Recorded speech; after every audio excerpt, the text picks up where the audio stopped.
Welcome everyone to my first ever— This isn't SpongeBob! I want SpongeBob! Okay. Just give me a sec. Jeez. Okay, today we're going to be looking at some glitches and oddities inside my favorite LEGO game, LEGO Star Wars 2, the original trilogy. This, alongside BFBB and Larry Boy, was one of the first video games I ever owned, and holds a special place in my heart. I am, however, going to be playing the GameCube copy today because the PS2 isn't even set up right now, and you really can't beat the GameCube controller. Anyway, let's start off this video with some cool out-of-bounds objects many of you won't find in your first playthrough.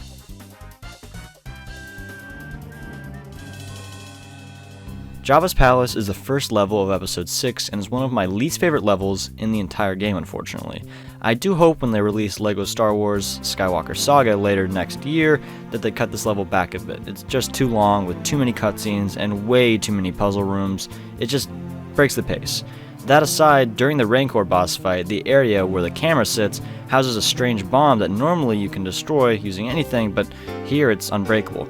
Kind of reminds me of the unbreakable Tiki in BFBB. See? I brought up SpongeBob. It's the exact same. It's the same. Also, there's another one placed right above. I assume it has the same properties as the one on the floor. It's so cool to see content that was supposed to be utilized but ultimately wasn't and is still left in the game. Another strange out-of-bounds object takes place during the fight against Luke and Vader.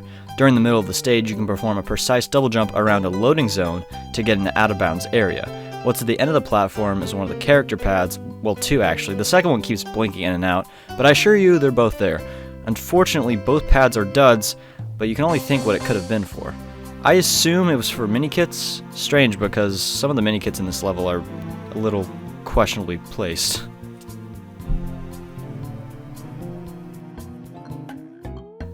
If you played LEGO Star Wars with the prequel trilogy, aka the first game, you know that Jar Jar Binks has one of the highest jumps in the entire game, along with General Grievous, and maybe someone else? Probably not. Anyway, the crazy thing about this is you can actually transfer your save data from the first game to the second game with buying an extra from the shop, and all the characters and ships from the first game carry over.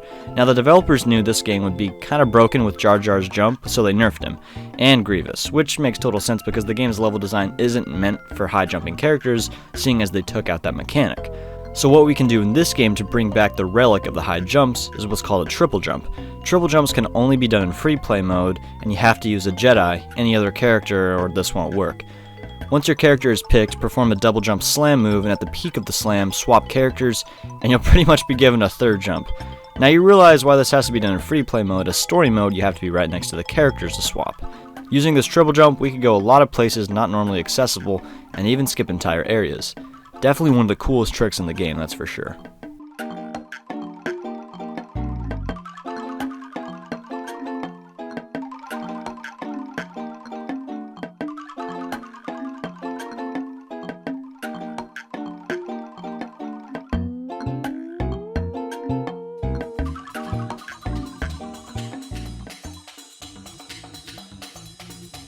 A super cool, unique trait that some of the early LEGO games share are the upside-down models. When traveling underneath the level, out of bounds, this can be done during Luke's fight against Vader, which funnily enough leads to a super cool camera lock where you can see parts of the level not normally visible.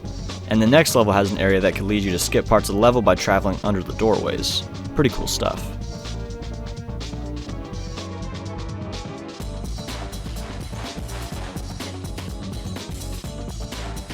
And with that said, those are pretty much all the big ones. I try and make these glitches and oddities videos not all speedrunning tech. I hope you liked it. Change of videos for this week, trying out new things, and I hope some of you enjoyed it.